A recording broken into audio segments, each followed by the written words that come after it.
Well, welcome back to Focus Today. Steve Johnson here with you. Have you ever thought that something is wrong, but you don't know what it is? I know it sounds like a Bob Dylan song, Mr. Jones.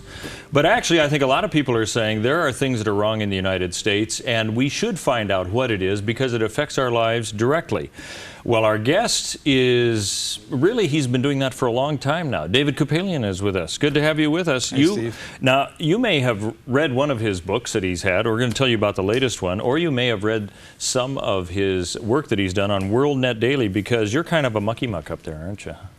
I'm the vice president and managing editor. Okay, so that means every good story comes through you that gets printed on WorldNet Daily. Is that right? Yeah, I take total responsibility for everything that goes now we wrong. know. Yeah. So whenever our good friend Bob Just has something on WorldNet Daily, it's up to you to let it on. Absolutely or not, right? Blame Bob for that. That's right. Yeah. Okay. Well, this is the third book called The Snapping of the American Mind that David has written.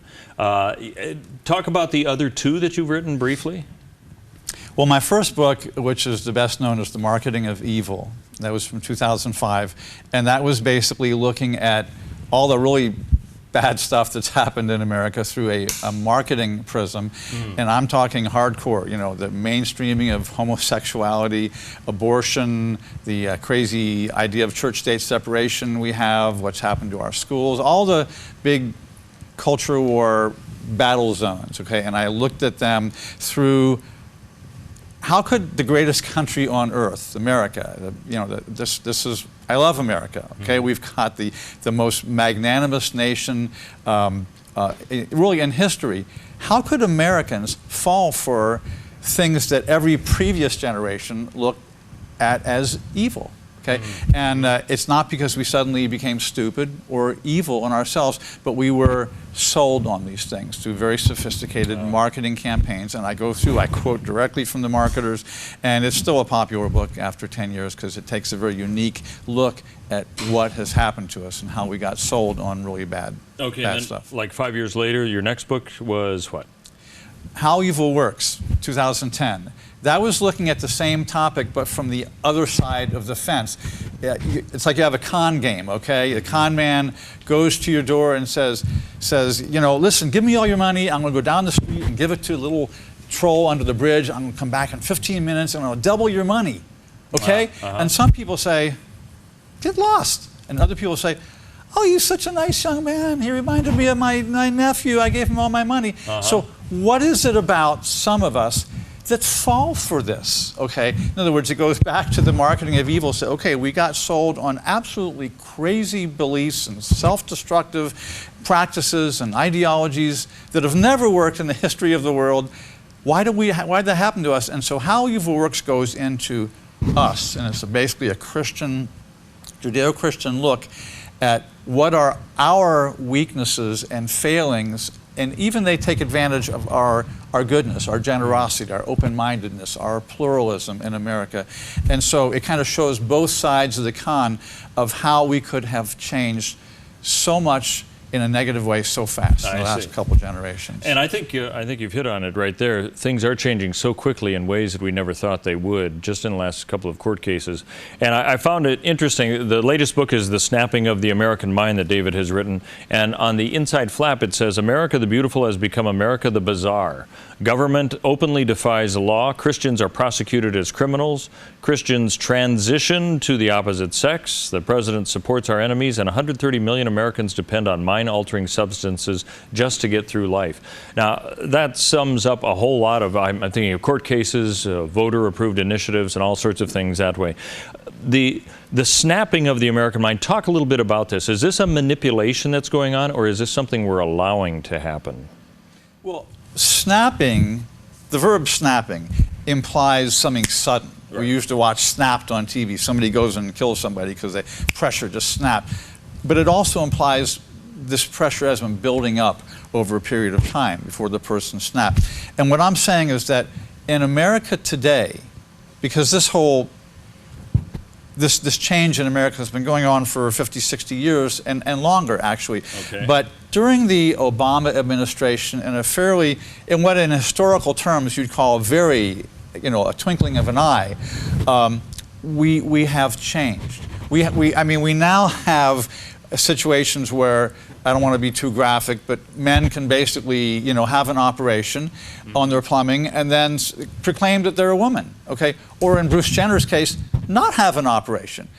1 week, he's a man, and 3 weeks later, he says, I'm a woman. You have people where both parents are white who proclaim that they are black or Indian, or it's like reality is just like, it doesn't matter so much. You're a little prejudiced if you're too pushy on your reality level. So America has changed. In the age of Obama, 4 or 5 years ago, he and Hillary Clinton both said, I believe a marriage is between a man and a woman. There's a sacred thing there that we shouldn't monkey around with. Now suddenly, you're like a Ku Klux Klansman or a racist or a hater if you don't think that that's proper and biblical and right. So America has changed, but basically what I'm doing, Steve, in the book, a lot of people know all this. They watch the news every day. They see what's going on this, and if they are of a traditional Judeo-Christian sensibility, they're kind of horrified by it. Right. But what I'm doing in this particular book is I'm connecting all the dots between this big picture where we've got the changing in our society, we have socialized medicine, we have wealth redistribution, all the big macro things we hear about in the news, our open borders, so we have illegal immigrants coming in without being vetted. I'm connecting that with the individual pathology that is breaking and causing so much wretchedness in Americans. You read a little bit of the flap there. Mm-hmm. 130 million Americans. Remember, there's only 320 million Americans, men, women, and children in the country. Okay, 130 million Americans dependent on mind-altering substances just to get through life. 110 million with sexually transmitted diseases. 1 in 4 middle-aged women taking antidepressants. I could go on and on. The statistics are truly astounding. You hear it, it's like, my gosh, everybody in the country, every adult is addicted to pornography or something. If you actually just look at the CDC statistics, you say this is a nation of broken people. And so we don't hear too much about that. We hear about the socialized medicine and the border problems on the news. I'm connecting the dots between what what we call the progressive left, political and moral left, which includes the whole sexual revolution, not just politics. All that gift to America from the left, I'm connecting the dots between all that stuff, which they think is so wonderful and utopian, to the wretchedness and the brokenness and the pathology of tens of millions of Americans that are the mental illness, the depression, the crime, the violence, okay? There are reasons for that. And I actually go through and I connect the dots and I show this is causing this to a great degree. And we need to recognize it. Those causes, do you find that they were planned out? Is this some sort of elaborate scheme, or is this a series of events that have happened that are, I wouldn't call them random, but I mean, I'm just wondering, one could go down the conspiracy theory and say this is the way this was planned out for a real long time, or you could just simply say that this is something that has occurred and the left has taken advantage of it. Do you have It's not a conspiracy either one of those theory. two? Okay. Yeah, it's not a conspiracy theory. It's more like, if you trace these things down to the really root, they're rooted in a worldview, okay? Okay. Now, what you and I would call a Christian worldview, which is that there is a God, there's good and evil, and both of them are trying to recruit us, in effect. We live in this moral world. We have a good side that can fall in a hand grenade and save our fellow soldiers, but we also have a dark side that is angry, lustful, selfish. We have, all of us are saddled with this nature. This is a Christian worldview. Mm-hmm. And therefore we look at the solution to our personal problems and society's problems as being kind of within ourselves, dealing with our own internal flaws, repentance, forgiveness, good stuff like that. Dealing with our own imperfections, that is how the traditional Judeo-Christian American viewpoint is. The left is not primarily introspective or reflective. It looks outside. It looks at society as the cause of all the problems. We're going to fix our problems, including our personal problems, by changing something out there. They're not looking within. And because of that, you have this whole victimization thing. Mm-hmm. If you, in your own personal life, look at yourself as a victim, everything is your wife's fault, somebody else's fault, whatever, you're going to be divorced before you know it. You're going to have problems with everybody. Okay, we all know this is not a mature, adult, functional way to live. We have to take responsibility. The left, as a rule, does not do that. Everything is out there. The system is the problem out there. We have to change the system. We have to change other people. It's not looking inwardly. And that, so it's not conspiratorial. They're not trying to make everybody miserable. Okay, they're following their worldview. But, you know, Socrates at his trial said, a life not examined is a life not worth living. Okay, and terrible problems ensue when we don't face ourselves. And when we have people in charge of our culture and our government who primarily look at themselves as victims and looking out there and blaming everybody else for problems, okay, you're going to have terrible problems, just as you will in a family if you're always blaming somebody else. So it's more like that. It's not the conspiratorial thing where they're intentionally trying to make everybody miserable. They're not. They really think they're doing right, but they're in the grip of dark forces they don't even understand themselves. Okay. We're talking with David Kupelian. He's with WorldNet Daily. You may have seen his name on many bylines there, as well as the author of several books, including the one that we're talking about today called The Snapping of the American Mind. We're going to continue our discussion with him and talk, now that we kind of understand the playing field, at least who the players are in broad terms, what David thinks is going to happen in the future and how things can possibly be changed. So stay tuned. More on that coming up here on Focus Today. Hi, I'm Paulina and I work at theDove TV. Did you know that when you support theDove TV, you have a profound impact, not only in our community, but around the world? It's your continued support that takes the inspiration and hope in the programs we produce and makes them available to the thousands of people who are watching these videos online every week. Help bring encouragement and hope to our valley and beyond by making a secure online donation today at our website, thedove.us.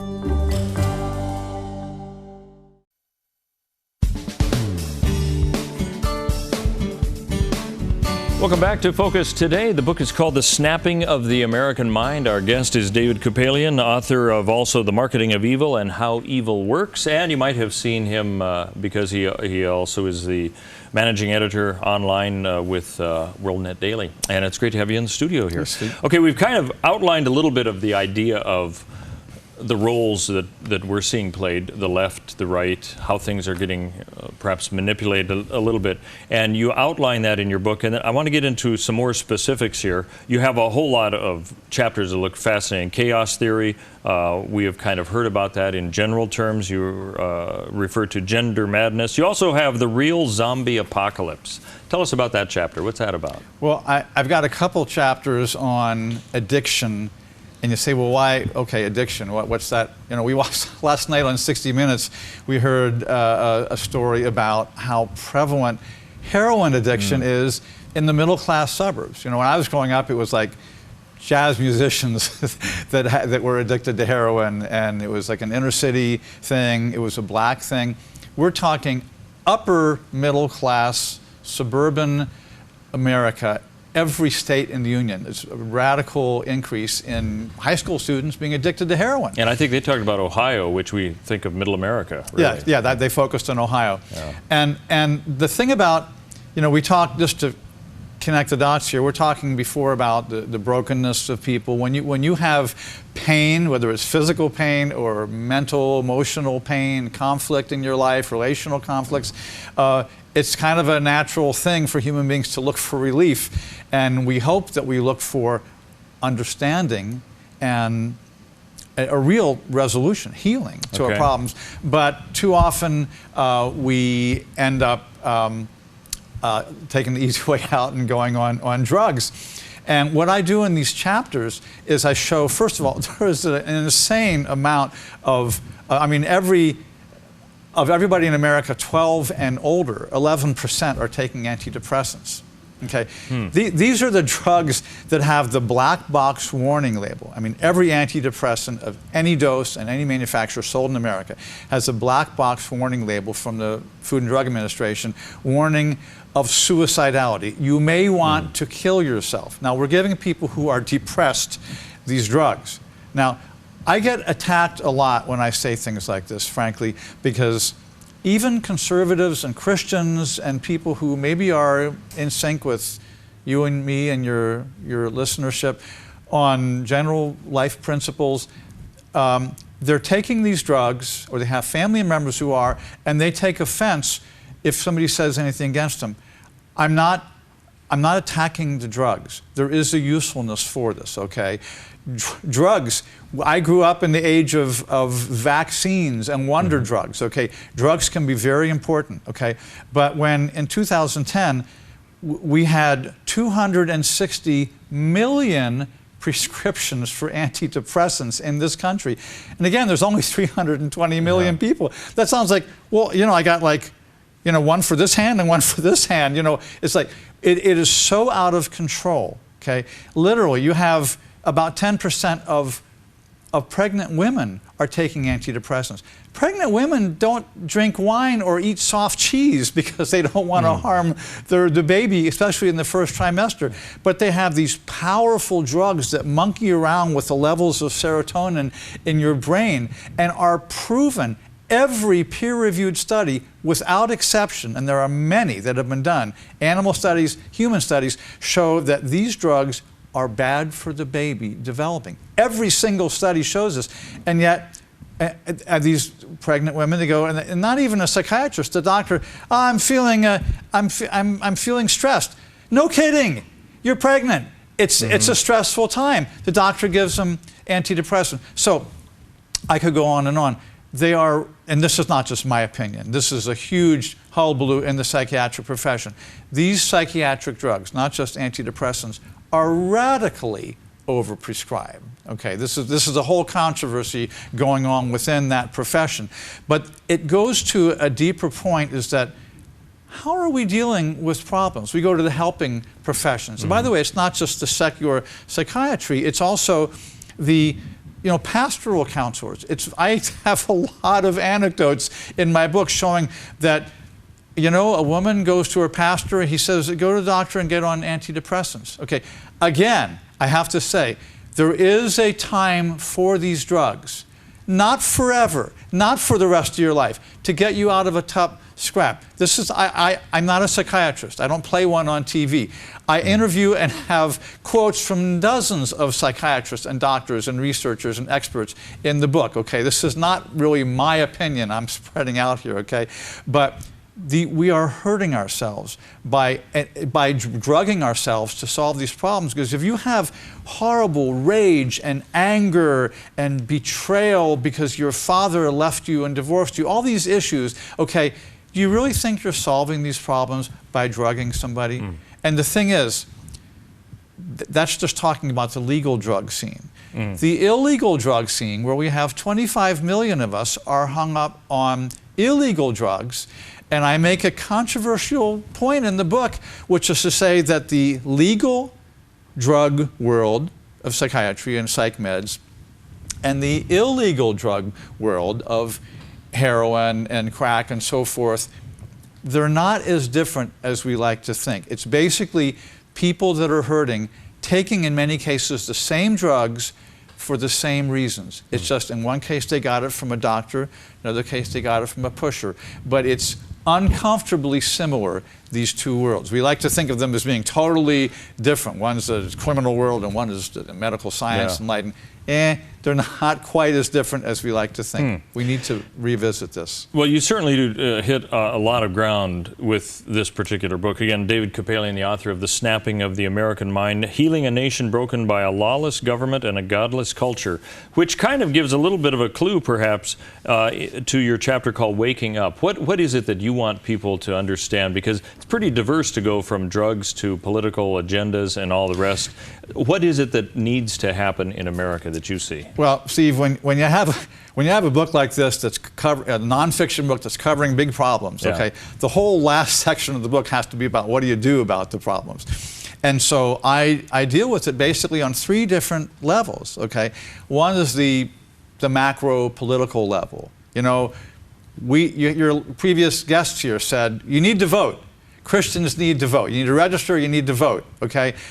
If evangelical Christians voted, we would not have, frankly, Barack Obama as president. You wouldn't have any chance of Hillary Clinton becoming president, and a whole lot that's bad right now would not have happened. That's just a statistical fact. So I go through the various things that we need to do as a nation, the big things. Okay. We need to have a president who loves the country and loves the Constitution and what America stands for. And I have a whole litany of things. But Steve, we have limited leverage to make those things happen. So the rest of the book is about things that we as individuals, as families, can do, okay? And those are things that we have a lot of leverage with, okay? All right, give us some ideas. I go through that and I talk about, look, a lot of the problem is we are, and I explained in the chaos theory chapter that this whole leftist juggernaut and the Saul Alinsky and all these different things that we talk about they don't work, okay? Orchestrated crisis, all these tactics of the left don't work if we don't take the bait, okay? If we get really angry and frustrated and upset with it to the point that we are out of control and we are freaking out, and we get so burned out we don't even want to vote. I know people who don't want to watch the news anymore because I've been in the news business 30 years. Most news is bad news. And so people, they get so upset. And you know what happens if you drop out and you don't vote? You cede ground to people who are in the grip of dark forces and are running your country into the ground. So I talk a lot about individual things that we can do. There's something about taking action that is it is therapeutic in itself. If you just sit back and you're frustrated, it tends to make you, it tends to eat you away, okay? If you actually get involved, okay, you go to the local crisis pregnancy center, you get involved in some good work, okay, then you're not only helping other people, you're helping yourself stay sane. Because, there's a famous quote that I don't remember who said it, but it said, I think it was Edmund Burke, he says that the greatest deception is thinking that because all you could do was little, that it doesn't do any good to do anything. Okay, we need to do a little bit, and I go through lots of things that we can do in there, going to diet and exercise and the things to keep ourselves and our family and our faith alive. Because really, America, at its core, is a spirit. It's a worldview. You can go to China, you can't become Chinese. You can come to America, you can become an American. It's a spiritual principle. It's a Judeo-Christian principle.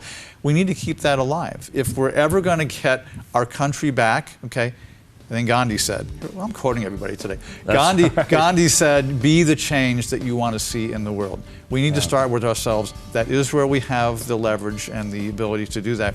We need to be that change. We need to be calm, faithful, happy. We need to love our country, love our family, and let's start there and let it ripple out from there. All right. The book is called The Snapping of the American Mind, so you'll see the problems outlined by David Kupelian and then the solutions there to that as well. Healing a Nation Broken by a Lawless Government and a Godless Culture is what it's subtitled. Thanks for being with us. I appreciate that very much. It sounds like there's a lot to digest, and one could probably take a couple times reading this to grasp all of that. So thanks for being with us. Thanks, appreciate Steve. it. And thanks for joining us for Focus today, and stay tuned right here to the Dove.